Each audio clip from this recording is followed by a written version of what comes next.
UP चुनाव को लेकर अखिलेश यादव ने अब तक का सबसे बड़ा दांव चल दिया है। उन्होंने महिलाओं के लिए एक ऐसी योजना का ऐलान किया जो चुनाव में समाजवादी पार्टी के लिए ब्रह्मास्त्र साबित हो सकता है। अखिलेश ने 27 चुनाव के लिए आधी आबादी यानी महिलाओं पर फोकस किया है, लेकिन क्या सपा प्रमुख के ये वादे प्रैक्टिकल हैं या सिर्फ चुनावी जुमला?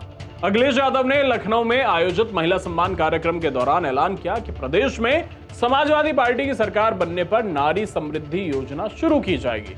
अखिलेश का सीधा निशाना है यूपी की वो करोड़ों महिलाएं जो चुनाव में साइलेंट वोटर बनकर खेल पलट देती हैं। वादा किया गया है कि अगर सपा सरकार आई तो गरीब महिलाओं के खातों में सालाना 40,000 रुपए खटाखट आएंगे। बीजेपी के 2 बार के अभेद्य किले को तोड़ने के लिए अखिलेश अब इकोनॉमिक इमोशन कार्ड खेल रहे हैं। उन्होंने सोशल मीडिया पोस्ट में लिखा कि फसल बदलनी है तो बीज बदलने होंगे, लेकिन सवाल वही है कि यूपी में इतना पैसा आएगा कहां से? अब जरा कैलकुलेटर उठाइए और वो गणित समझिए जो अखिलेश यादव आपको नहीं बता रहे हैं। यूपी की आबादी है करीब 24 करोड़, इसमें महिलाएं हैं लगभग 11.5 करोड़।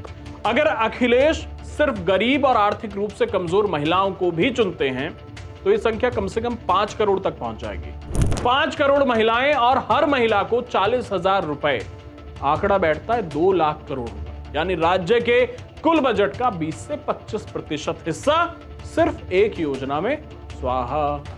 क्या यह अखिलेश यादव का विकास का मॉडल है या यूपी को कर्ज के दलदल में धकेलने की साजिश?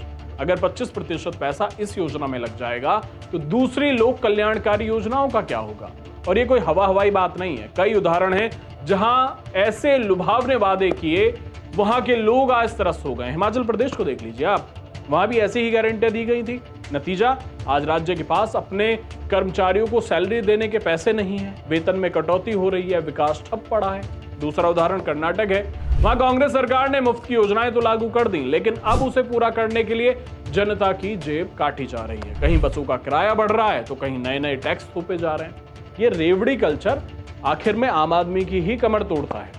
अखिलेश यादव जिस समाजवाद की बात कर रहे हैं, क्या वो कंगालवाद में बदलने वाला है? लगातार 2 बार हार का सामना करने के बाद अखिलेश यादव सत्ता के लिए सारे दांव पेच लगा रहे हैं। वो जानते हैं कि बिना किसी अनएक्सपेक्टेड स्टंट के बीजेपी के वोट बैंक में सेंध लगाना नामुमकिन है। इसलिए अब सीधे महिलाओं के वोट पर सपा की नजर है। क्या यूपी की जनता यही चाहती है?